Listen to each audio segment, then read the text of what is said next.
Welcome into the Fantasy Football Diagnostics Podcast, where we provide you with your weekly diagnosis of everything fantasy football. Whether it's season-long leagues, dynasty, DFS, or sometimes even IDP, we got you covered all year long.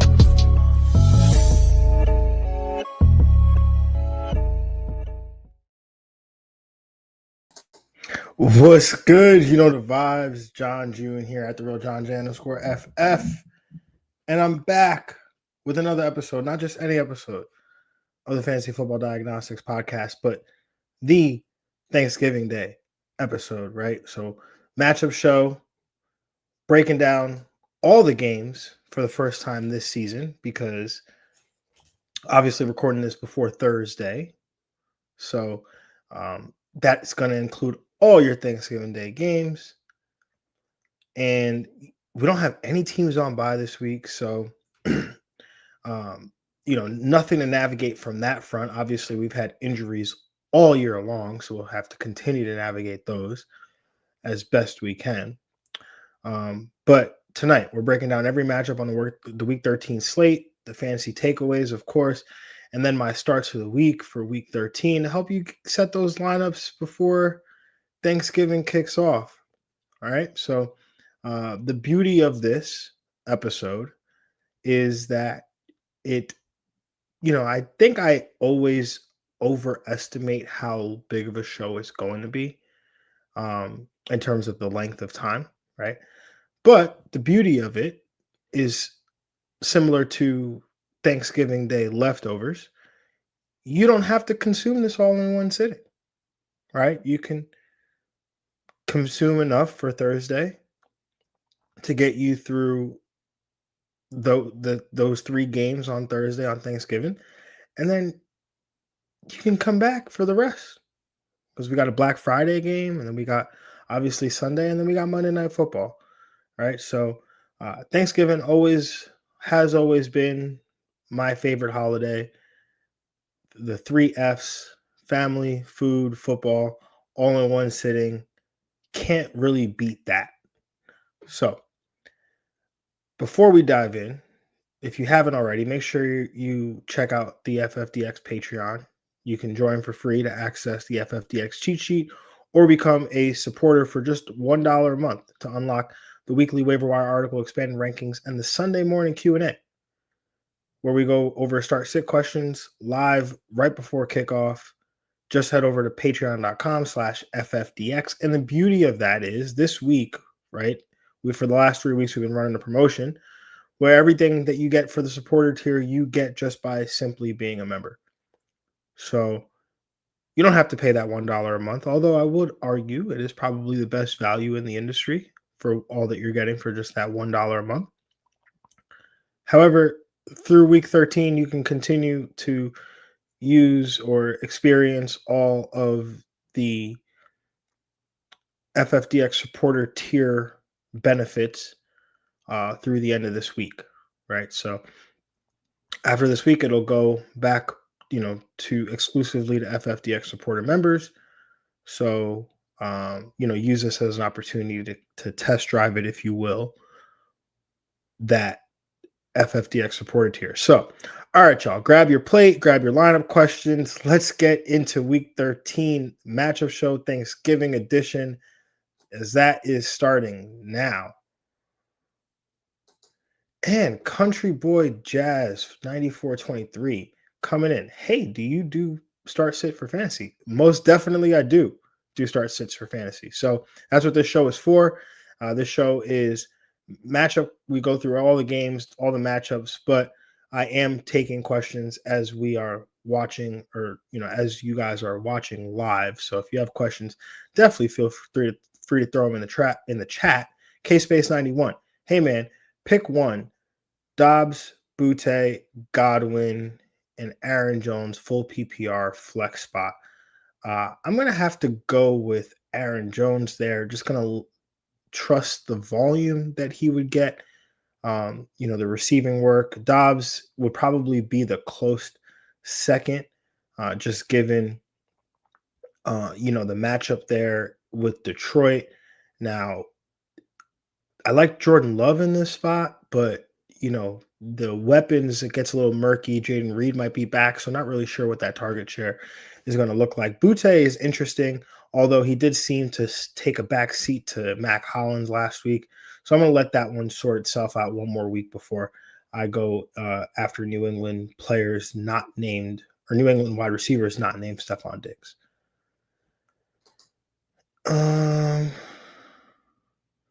Country Boy Jazz says 12-man PPR start. 1 quarterback, 2 running backs, 2 wide receivers, 1 tight end. Yeah, okay, I'll set your lineup for you. Yeah, you're starting Mahomes. You're definitely starting CMC.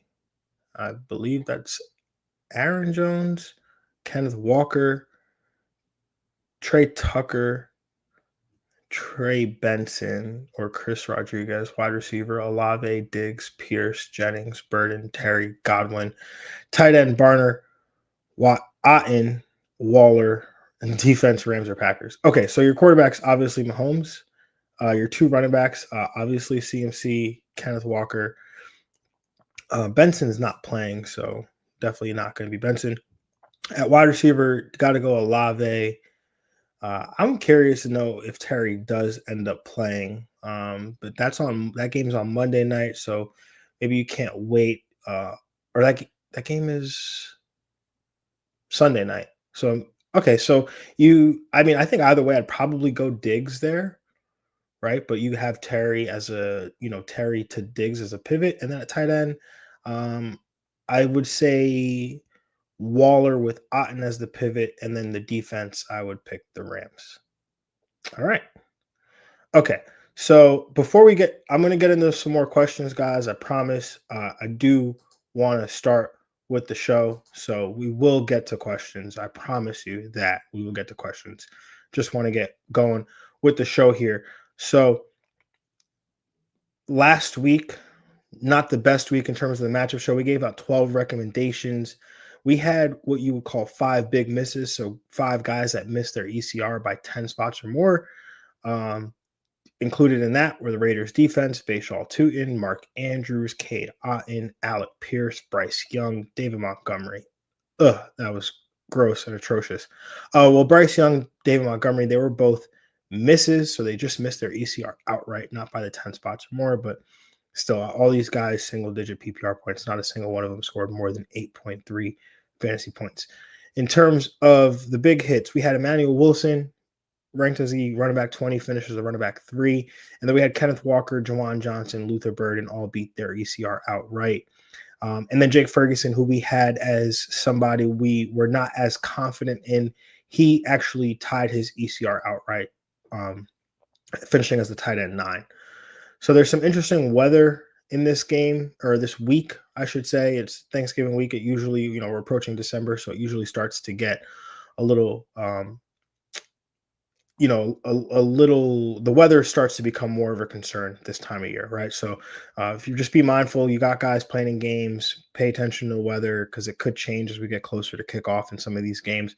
But outdoor games are the ones that are obviously in danger when, obviously the domes, those are free from weather. So also don't just think your quarterbacks, also think your kickers as well. So, all right, let's jump with the first matchup. We'll do 2 matchups, and then I'll take the next question from Fire Bros because I see it in here. So we'll do 2 matchups, and then we'll get to that question. All right, so the first matchup here, we've got the Green Bay Packers taking on the Detroit Lions, Thanksgiving Day, 1 p.m. And I'm going with Jordan Love here. I did mention it up at the top. Jordan Love, he's the expert consensus PPR quarterback 15. Detroit allows the 9th most PPR points to opposing quarterbacks over their last 3 games. Now, Jordan Love has finished as a QB1 just twice over his last 5 games. So, that's not doesn't instill a ton of confidence. However, I know there was definitely, 2 games in there that were impacted somewhat by weather, right? There was that game against the Giants, and he actually left that game with an injury. And then there was the game against the Philadelphia Eagles. Actually, the game against the Philadelphia Eagles and the Carolina Panthers were the 2 that were impacted by weather there. And then The game against the Giants was when he was hurt, but he's in the dome this weekend, so he's free from the weather concerns there. And he's playing in a game with the third highest total of the week. And as I mentioned before, he gets Jaden Reed back this week as well, so that could potentially help his upside. I do like him in this spot though. Definitely, inside that top 12, well within the top 15, I would say. And then moving on to the next game here, we've got the Kansas City Chiefs taking on the Dallas Cowboys. This game has a 52.5 point total, so you feel really good about that. Obviously, everyone's going to be looking at the Kansas City side with Patrick Mahomes and that passing attack going up against this Dallas defense. I'm wondering about Kareem Hunt, though, right? Two RB1 finishes and two RB2 finishes over his last 4 games. Isaiah Pacheco does return potentially to the lineup on Thursday, but Hunt could maintain his high value role, especially when you look at third down in the red zone. Obviously, he's been playing that role around the goal line, being featured as the goal line running back, but also the third down snaps, I think, is where he's really going to continue to separate himself from Pacheco. Even when Pacheco was healthy, Hunt was dominating those snaps. Obviously, he shares a little bit with Brashard Smith, but I don't even think they truly trust him in that role. So the fact that he's getting those higher value touches, then that makes me lean towards Kareem Hunt, who's this week is ranked as the expert consensus running back 24. So still within that RB2 range. And I think he definitely is a guy that can, continue to provide the RB2 value, even if Pacheco does return and steal some touches from Kareem Hunt. But it's definitely a great spot here for all the usual suspects in this game. Obviously you feel good about Mahomes. You feel good about Travis Kelce, who I think is in a great spot. Rashee Rice, the hamstring injury seems like he's going to play. It's not going to limit him. But so, definitely feel good about him in this game here. And then obviously Xavier Worthy. And then on the Dallas side, I think you play your usual suspects with Dak and CD and George Pickens, and then Javonte Williams. Jake Ferguson also in a very good spot here too. So I think both tight ends are in solid spots here. All right, as I promised, let's take that question. Firebros 2675. Big question. I need lineup help for this week. No PPR, one quarterback, Dak, Burrow, Caleb Williams. I would go Dak there. One wide receiver, two running backs, one flex. Okay, one wide receiver.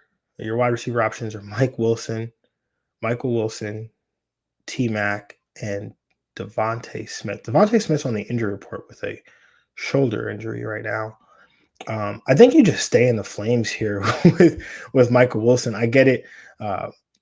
Marvin Harrison Jr. expected to come back, but I think you just got to stay in the flames here. I mean, the Tampa Bay matchup is a really good matchup, not just for Michael Wilson, but also, Jacoby Brissett here. So I'm trying to pull up my notes really quick.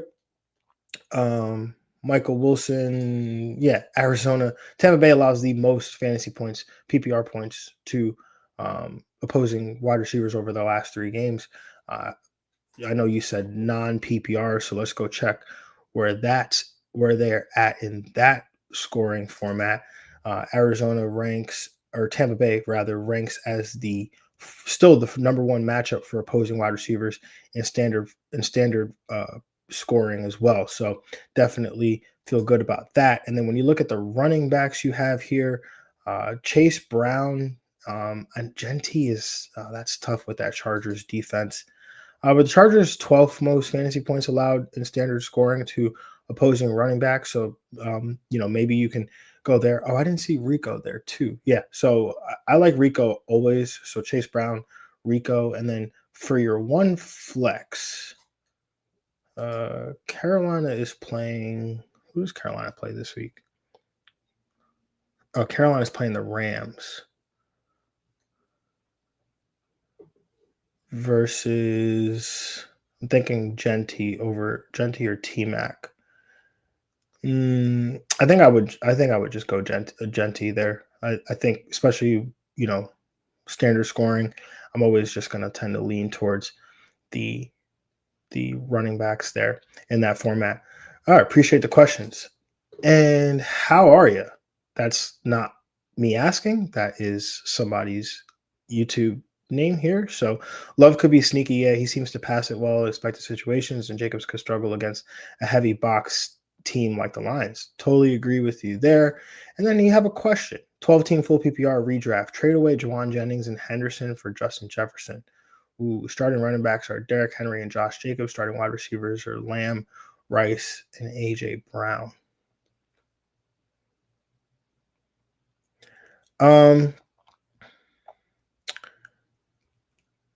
I don't hate the trade overall on the surface, but without the context of knowing what the lineups look like, I got like, is this two running backs, three flexes, or is this two running backs, two wide receivers, two flexes? Because depending on, I think that would probably make me think on this some more. Although like I, I'm going to always typically lean towards holding the running back, right? So it's two everything. So two running backs, two receivers, two flex. So yeah, uh, Derrick Henry, Josh Jacobs, Lamb, and Rice is your. Yeah, I think you're fine, dude. I mean, I don't know what your bench is going to look like, but you'd be giving up potentially two flexes. Like, I mean, Jon Jennings is like, Henderson's got to be an every week flex, I think, at this point.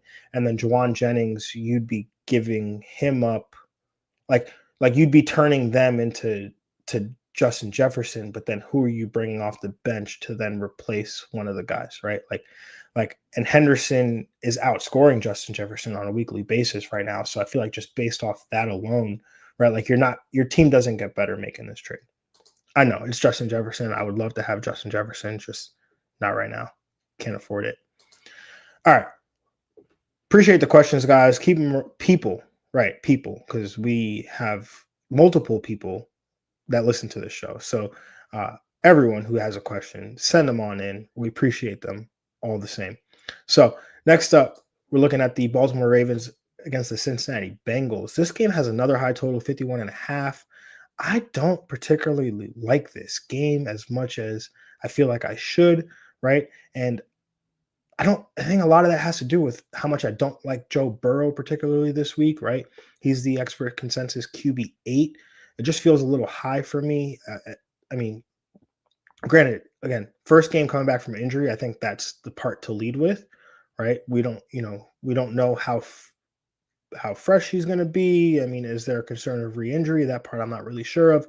But when we look at the fantasy part of it, Baltimore allows the 27th most fantasy points to opposing quarterbacks over the last three games, right? 27th most, that's not good, in case you were wondering. So that right there makes me, tend to lean away from him. And then the cherry on top is the fact that Baltimore's offense is not really playing well, right? Like, Lamar Jackson doesn't fully look like himself. And, even watching that game that they had against the New York Jets, it almost seemed like they want to slow down a little bit, right? Play slower paced, run the football behind Derrick Henry a lot more. So, when you consider all of that, I just don't think this game environment is going to be really conducive to fantasy points the way that, we might, we as a community might think it is, right? So that makes me lean Joe Burrow out as a QB1 this week, right? Probably closer to quarterback 14 or 15 as opposed to quarterback 8. So, that's kind of where I'm at with that. But one thing I will say, start Mark Andrews, right? I know he was bad last week, but who he's playing this week, Cincinnati. And then Isaiah Likely becomes somewhat interesting, in that same realm, especially, if you're playing DFS on Thursday. I think, a lot of people are probably going to be on that Isaiah Likely just because how, cheap he would be from a DFS perspective. But, I think it should be interesting slate of games. Like I said, I love Thanksgiving. I love Thanksgiving football. And because of that, right, I usually give out my Thursday night picks. I'm going to give them out right now. How about that? Give them out right now. Got one from each game on Thanksgiving.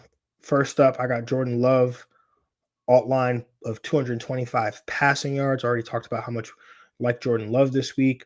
So, this is a parlay, by the way. So don't just go rush and make that one bet. But it's minus 128 on FanDuel Sportsbook. And then in the second game between the Chiefs and the Cowboys, I like Travis Kelce. I almost wanted to go with a touchdown there for Travis Kelce, but I will go 50 plus receiving yards at minus 178 on FanDuel Sportsbook. And then the last but not least, I talked about Derrick Henry and how I, think this could be a big Derrick Henry game. I'm going Derrick Henry 2+ touchdowns at plus 240 over on FanDuel Sportsbook. So parlay those three together, you're looking at odds of plus 845. And there is a no sweat token over there on FanDuel Sportsbook as well. So you can go ahead and use that hashtag not a sponsor. All right. Let's see. We got some more questions rolling in. Neil killed you. Neil did not kill me though. So choose 2 wide receivers, 2 running backs, 1 flex. T-Mac, Lamb, Wandale, Devontae Smith, Ashton Genty, Breece Hall, Aaron Jones, Travis Etienne. Give me Breece Hall and Travis Etienne. 2 wide receivers. Give me CeeDee Lamb and give me T-Mac. And then for your flex, give me Ashton Genty. All right. All right, next up, we got Black Friday football. We got the Chicago Bears taking on the Philadelphia Eagles in Philly. I'm going with Chicago wide receiver Rome Odunze. He's the expert consensus PPR wide receiver 25. It's been an up and down season for Odunze. 6 finishes as a wide receiver 2 or better. The other 5 games, he's been outside wide receiver 3 territory. Now, he leads the team in targets and air yards the last 2 weeks. Philadelphia allows the 14th most PPR points to the position. There are some weather concerns with the wind potentially impacting the deep passing game here, so it's something to keep watching as we get closer to kickoff. But Odunze, I've been adamant all year that, the peripherals always look good with Odunze. It's just the pendulum always just seems to keep swinging, right? He doesn't stay as the I think the fantasy points just aren't following the peripherals. Let me just put it that way, right? So he's getting all the targets, he's getting the air yards, he's running the routes, but just the fantasy points aren't falling. And so when I see that, I'm going to stay, I'm not essentially force the guy in my lineup, but I'm going to continue to play him in my lineup. And we'll see, obviously, as we get closer to the fantasy playoffs. I mean, we're 2 weeks out, but we'll see, if I continue to feel that way. But I'm going to go, stay in it with Odunze here. All right, next up, we've got the LA Rams going up against the Carolina Panthers. And I'm going with Carolina running back Chuba Hubbard. He's played, last week. Well, let me start with this. He's the expert consensus running back 56. In this past week, he played his largest snap share since week 8. He had a season high 13.8% target share since week 1, his largest third down snap share since week 2. So, all of that, obviously we got to remember what happened with Chuba Hubbard, right? He got hurt. He started out the year as the top guy in that backfield, got hurt, essentially got Wally pipped by Rico Dowdle. Well, before he got Wally pipped, they tried to make it a 50-50 split. Dowdle continued to be, the more productive running back in that backfield. Then they felt that, hey, we've got to give the work, majority of the work to Dowdle. And that didn't change last week. Dowdle still saw a majority of the work. What did change was the share, right? And so Chuba Hubbard, he did seem to, I don't know if it was earn that work back or, maybe he's healthier now than he was previously. That part I don't really know. But what I do know is that last week we saw something of like a shift in how Carolina was managing these two running backs. So, and he did finish as an RB3 last week with that shift in usage. So, if we're assuming that that's a trend, right, the start of a trend at least, then that would make him usable potentially this week, right? LA Rams allowing the 15th most PPR points to the position over their last 3 games. So RB3 potential not out of the range of outcomes here for Chuba Hubbard. Moving on to Arizona, let's talk about moving on next game, we'll talk about the Arizona Cardinals against the Tampa Bay Buccaneers. Now, Trey Benson not expected to return to the lineup this week as he's already been ruled out. So I'm going with Arizona running back Bam Knight here, who's the expert consensus PPR running back 35. Like I said, Benson already been ruled out. DeMarcado, he's banged up as well. Knight saw 14 touches and a touchdown in week 12. And then Tampa Bay is allowing the 11th most PPR points to the position over their last 3 games. Now, Michael Carter was still heavily involved in the offense last week. He actually outsnapped Bam Knight, playing predominantly on third downs. Just didn't see the touches, obviously, that Bam Knight saw. So Michael Carter definitely has some usable value as well. But if I had to pick one of the two backs, I'm going to go with Bam Knight here.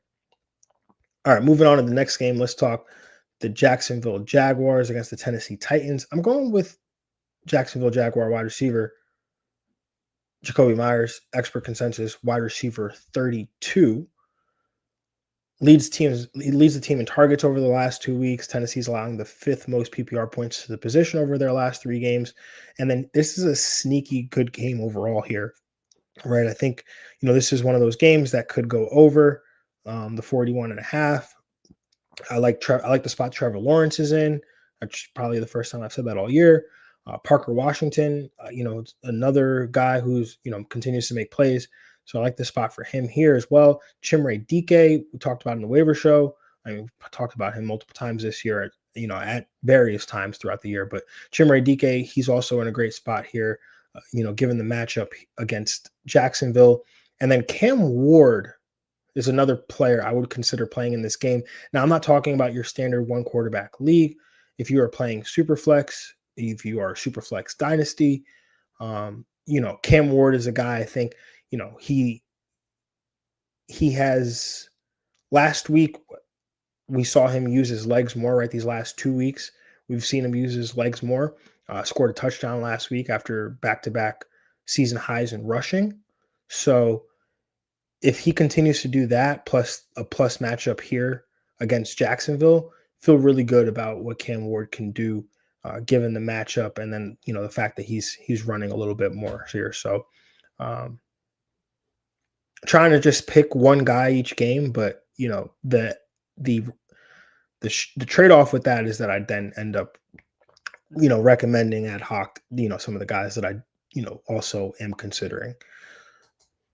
New Orleans tight end Jon Jeune in this next game against the Saints and the Miami Dolphins, right? This game has a 42.5 point total. The Dolphins are at home. And Jon Jeune is the expert consensus PPR tight end 12. Double-digit PPR points in 8 of 11 games, including 5 straight games. Miami has allowed the 3rd most PPR points to the position. Darren Waller expected to make his return from his torn pectoral injury.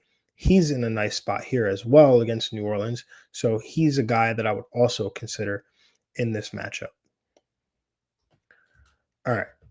Staying with the tight end position, but moving on to the next game here. Let's talk San Francisco 49ers against the Cleveland Browns. This is one of those games where there are going to be some weather concerns in this game, right? So, definitely be mindful of that, right? Watch that as we get closer to kickoff. But Harold Fannin Jr., expert consensus, tight end 17. San Francisco allows the 2nd most PPR points to the position over their last 3 games. Harold Fannin saw a season-high 30% target share last week with Shadur Sanders under center. And I think his low average depth of target should lead to a somewhat weatherproof role here, as he is not somebody that's utilized deep down the field. And so a lot of his targets come closer to the line of scrimmage, which, again, if there's wind and whatnot, he should be, a major benefactor of a game script that yields, lower passing or lower ADOT passing, if you will. All right. I'm gonna do. I see another question here. I'm gonna do the next two games, then we'll get to the question here. So the next game here, we got the Atlanta Falcons taking on the New York Jets. I will actually be at this game, so Jet fan and all. So I still got to make it out to at least 2 games a year. So this will be my second. But I'm going with John Mechie of the New York Jets. He's the expert consensus PPR wide receiver 47. All right. Mechie has back-to-back games with double-digit PPR points and a touchdown. He led the team in targets and routes run in week 12. And Atlanta allows the third most PPR points to the wide receiver position over their last 3 games. This game has sneaky shootout potential, I think, right? Maybe shootout is, I don't want to say shootout's the wrong word, but I could see this being like one of those games that surprises people in terms of like the total going over. Maybe it doesn't have like a ton of points, right? Or maybe we don't see a 50-point total in this game, but I could see it getting to about like 45, 47 points in this game potentially here, between the Falcons and the Jets. So Tyrod is. I'm never going to start Tyrod. I'm not going to say never going to start Tyrod, but I'm not going to recommend to start Tyrod. But if you are really in a hole, right? I'm talking about 2 quarterback people. If you're really in a hole, Tyrod is not in like the worst of spots here. Obviously love like Bijan and Breece Hall and, Mason Taylor, also kind of sneaky option here at tight end. So definitely an interesting game. Darnell Mooney, man, I promise I would never say his name on this show again, but he did actually do well last week. So, All right, next game here, we got the Houston Texans taking on the Indianapolis Colts, and I'm going with Houston tight end Dalton Schultz. He's the expert consensus tight end 15. Now, prior to last week, he had 3 straight games with at least 8 targets and double-digit PPR points, and last week was that matchup against Buffalo, which going into it knew was a bad matchup. So not really surprised, right, that he wasn't able to continue his production. Indianapolis over their last 3 games has allowed the 9th most PPR points to the position. So this is a good spot here for Dalton Schultz. Other names you could consider, Woody Marks, obviously. I mean, I almost put him down. He's the expert consensus running back 21, which obviously that's, well within our threshold. But I think if you have Woody Marks by this point, you are starting him now. I hope like flexing him, I'll say, right? You're flexing him at this point. Jaden Higgins, also interesting as well. You've seen his usage go up the last couple of weeks, so also a good spot here for him. Daniel Jones, not really a guy I'm all excited to play, right? Houston's done really, really well against quarterbacks.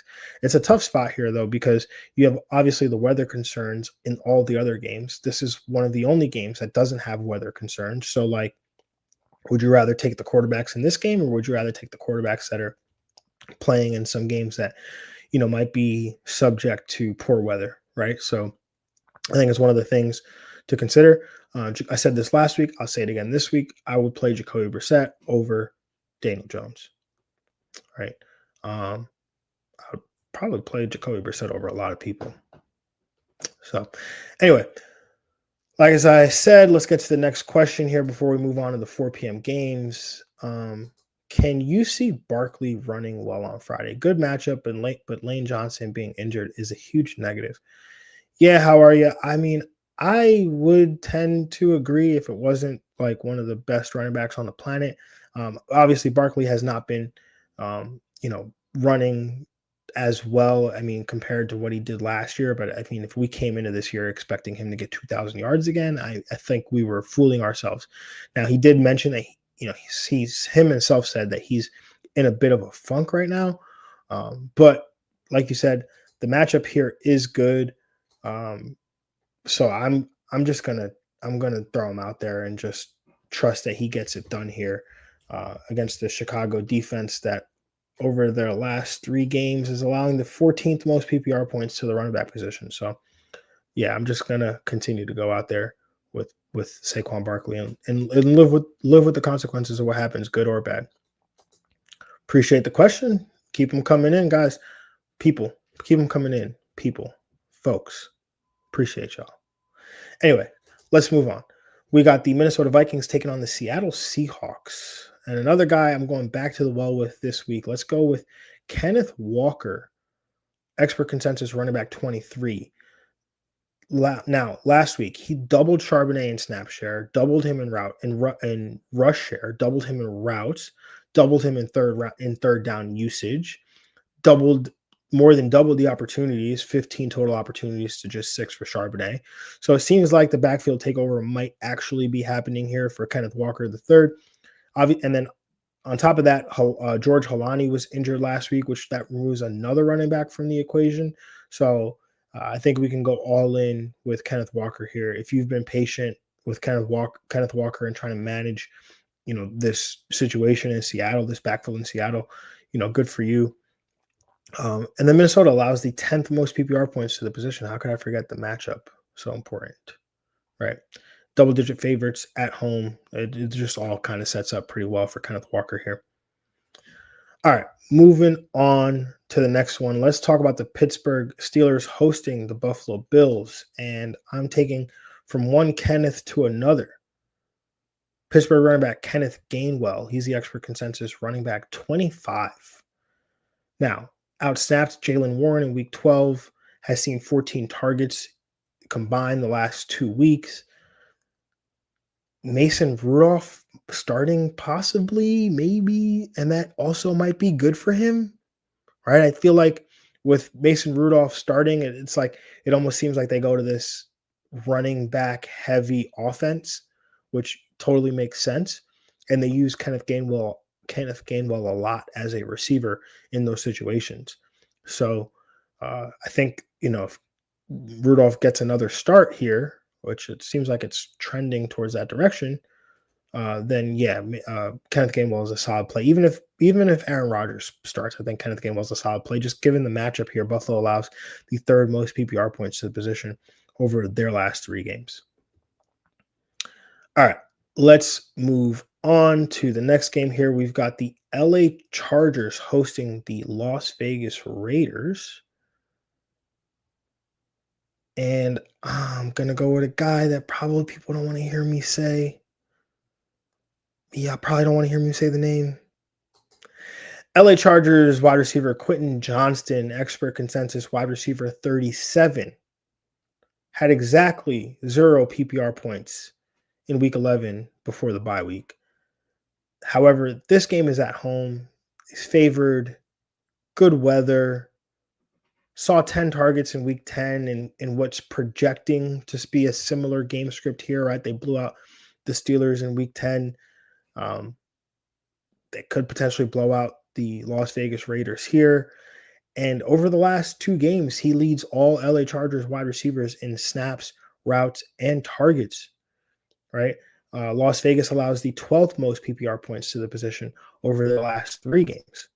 So I think if there's any solace in sticking Quentin Johnston in your lineup and hoping for fantasy points, I think it's everything I just mentioned. All right, let's move on to the next matchup here. We got the Washington Commanders taking on the Denver Broncos. Sunday Night Football. It's crazy. Washington, got all these primetime games because everyone was going to see Jaden Daniels, and we saw him like twice. Anyway, Washington tight end Zach Ertz, he's the expert consensus tight end 20. He's seen no less than 18% target share over the last 6 games. Denver's allowing the 7th most PPR points to the position. I know I said earlier in the year that I only really like Zach Ertz when Jaden Daniels is playing, but he's proven to continue to be usable in fantasy with Marcus Mariota. Other players I consider in this game, I really like the Denver side, honestly. Bo Nix, Troy Franklin, RJ Harvey. Really like those 3 players specifically in this game. But that's really it from that side. Let's move on to the next matchup here. We've got the New York Giants traveling to Foxborough to take on the New England Patriots.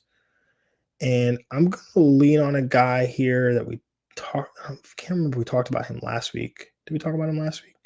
We definitely talked about him the week before, but New York Giants running back Tyrone Tracy, definitely did not talk about him last week. We talked about him the week before, though. Expert consensus PPR running back 27, right? He was the RB13 and the RB12 the last 2 weeks, respectively. 23 touches in each of the last 2 games. New England is tough against opposing running backs, but I think you kind of just want to trust the volume here with Tyrone Tracy. Staying in this game, one of the things I'm be interested to see, right? Jackson Dart expected to return at the starting lineup this Monday. I'm curious to see with how much they allow Jackson Dart to use his legs, right? I mean, obviously there's times where, it's just going to happen just because it's innate. And like he's might be scrambling, trying to make a play, right? But the design quarterback runs, especially around the goal line, I'm curious to know how, curious to see how much of that they utilize this week. And that'll be telling for the running backs as well in terms of their usage specifically around the goal line. So definitely curious to see what happens there. Now, before we get to the starts of the week, see, we got another question in here, or 2 questions, right? How are you? Saying, as far as research, do you approach divisional games the same way you do non-divisional games? Random questions, but divisional games seem tougher to gauge.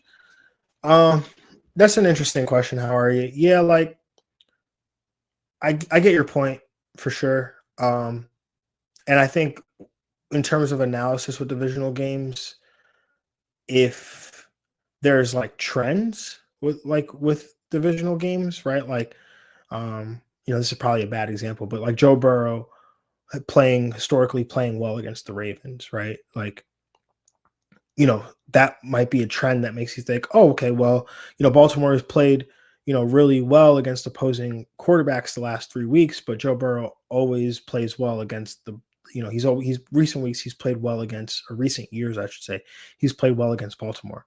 So, does that make you change your thinking? I think if Joe Burrow was fully healthy, we'd seen him playing. Like, I think that would probably be something, I could talk myself into. But just obviously, given the nature of that situation, I can't. But I definitely do understand what you're saying, and I do take it into consideration, a little bit, especially if something happened, if they've already played, right? Like, Cincinnati hasn't played Baltimore yet, right? So we don't know how they've played them, how we don't have kind of like data on how Baltimore or Cincinnati tried to attack Baltimore or vice versa. So, those are things I'll probably take into consideration every now and then, but it doesn't hold a whole lot of weight, right? I typically just don't shift the process all that much unless there's, a particular player or, something that catches my eye when I'm doing my research. But good question. How are you? And then Jason Salaga, I'm not even going to attempt to say that. Sorry. Bucky a start this week. Yes, 100% starting Bucky Irving. I shouldn't say 100%, but if you've been waiting this long and you have been like piecing it together, kind of like how I have in other leagues, I just can't wait to get him back and just stick him in the flex, because like I can't take another week of trying to hit my shot on Trey Tucker or Matt Collins or somebody else. Like, I'm not doing. I'd rather just start Bucky and take whatever comes with it. All right. Appreciate the questions, guys. Really do. Really appreciate the questions. So keep them coming. But we're gonna get into the starts of the week. The week 13 starts of the week. And last week was a good week, y'all. Last week was a good week. Not the best week, but it was a good week, right? Probably, as good a week as we had in this segment in a few weeks now. So at quarterback, we had Jacoby Brissett, finished as the QB7. At running back, we had Derrick Henry, who finished as the RB5. At wide receiver, our only miss of the weekend, we had T. Higgins, who finished as a wide receiver 40. And then At tight end, because Cincinnati never fails us, we had Hunter Henry, who finished as the tight end one on the week, right? So we had 3 top 10 finishes. We had 2 guys finish inside the top 5. So we'll take those results and, you know, we'll see if we can replicate it or improve on it this week. Starting with the quarterback position, an oldie but a goodie. If it ain't broke, don't fix it. Going back to the Brissett Jacoby Brissett going up against Tampa Bay, since he's still available in almost 40% of Yahoo leagues, has finished as a QB1 in 5 of 6 starts this year. The one other week that he didn't finish as a QB1, he was the QB13, so basically a borderline QB1. Hasn't scored less than 18 fantasy points in any of his 6 starts, and now gets a Tampa Bay defense allowing the most fantasy points to the position over their last 3 games. Brissett, like I said in the waiver show, is going to lead people to a fantasy championship. I know you don't believe me. It sounds crazy right now, but I'm telling you, he will lead you to a fantasy championship, especially when he gets Cincinnati in week 17. Come on, y'all. All right, let's move on to the running back position, and I'm going Breece Hall against the Atlanta Falcons. Breece has been the RB7 in PPR points per game going back to week 8 with almost 19 PPR points per game. Saw his highest target share last week since week 4 with Tyrod Taylor under center, and now gets an Atlanta defense that's allowing the 8th most PPR points per game to the running back position over their last 3 games. Think he's got top 6 upside this week. Moving on to receiver. I couldn't make it a matchup show without talking about my guy. Denver wide receiver Troy Franklin going up against the Washington Commanders has seen no less than 8 targets in any of his last 5 games, leading the Denver Broncos in targets during that span. And of wide receivers to play at least 4 games since week 7, he's the wide receiver 17 in PPR points per game. And in addition to leading the Broncos in targets during that span, he's also leading them in touchdowns. And now he gets a Washington defense allowing the 2nd most PPR points per game to the wide receiver position over their last 3 games. Now, look, I'm curious to see if it holds up after the bye week as well, but I'm calling my shot. Guy's been playing too well. He's got chemistry with the quarterback, going back to their days together at college. So I'm going to continue to lean into Troy Franklin here and just let him continue cooking like he's been cooking. And talk about another guy that's going to help people win championships, like Troy Franklin's schedule down the stretch. And it starts with this game here. Moving on to the tight end position, this just feels like a bunch of my guy starts of the week. New Orleans tight end Jon Jeune going up against the Miami Dolphins. Double-digit PPR points in 5 straight games. The tight end 9 in PPR points per game over his last 5 games, over the last 5 weeks, and 13th in targets per game at the position during that span as well. And he's also tied with Trey McBride and George Kittle for the most tight end 1 finishes during that span, with 4 of them. Now he gets Miami defense allowing the 3rd most PPR points per game to the tight end position. So tight end 1 week loading here for Jon Jeune. All right, y'all. That is it, man. I just want to take this time, say happy Thanksgiving, y'all. Like I said, it's my favorite holiday. Family, food, football. I just want to, during this time of year, I also try to think about what I'm grateful for. Obviously, I'm grateful for, good health and my family and, the position that, God has put me in all different facets of my life. But I'm also thankful for you guys, right? Thankful for all of you guys and gals in the fantasy football diagnostics community, all you guys that sub to the Patreon, all of you that like or retweet or interact with something I post, whether that's on X or Instagram, or, liking a video on YouTube, or, subscribing to the podcast or subscribing to the YouTube channel. And any way you've shown support, I'm truly thankful for it. All of you guys have made me feel really welcome since joining the community.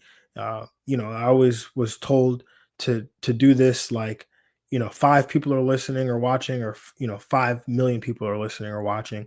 And all of you out there that are always so kind and welcoming and supportive, definitely make me feel like there's 5 million out there. So really appreciate y'all. Definitely hope you guys all have a wonderful Thanksgiving. Hope you get to spend time with family and loved ones. And, definitely just wish you nothing but the best during this holiday season. So, don't worry, I'm not going anywhere. I'm not disappearing, but I definitely just wanted to extend my gratitude to you all out there that are watching and listening. So, um, that is going to wrap the Week 13 matchup show, Thanksgiving edition. We've got football all weekend long from Thursday to Friday to Sunday. So make sure those lineups are set early. Stay ready for any late injury updates, whether you're traveling, watching with family, or just chilling at home. Enjoy the games, enjoy the food, lock in those fantasy wins. And if you enjoyed tonight's show, make sure to like the video, subscribe, turn on those notifications so you don't miss the Sunday. Well, you don't miss any of our shows, right? So whether that's the matchup show or the waiver show on Tuesday, which will kick off, but also if you make sure you go to patreon.com/FFDX and join that Patreon and access that Sunday Q&A, because I will be there answering questions, even though I'll probably be in a parking lot at the Jets game. So that'll be fun. But anyways, we're going to make it work. And as always, if you want the FFDX cheat sheet, expanded rankings, waiver wire article, Sunday Q&A, that's all at patreon.com/FFDX. Appreciate everyone tuning in live tonight. Hope you have an amazing Thanksgiving. Good luck in your Week 13 matchups. And if you're at the Sunday Q&A, I'll catch y'all then. Peace, y'all. Have a good one.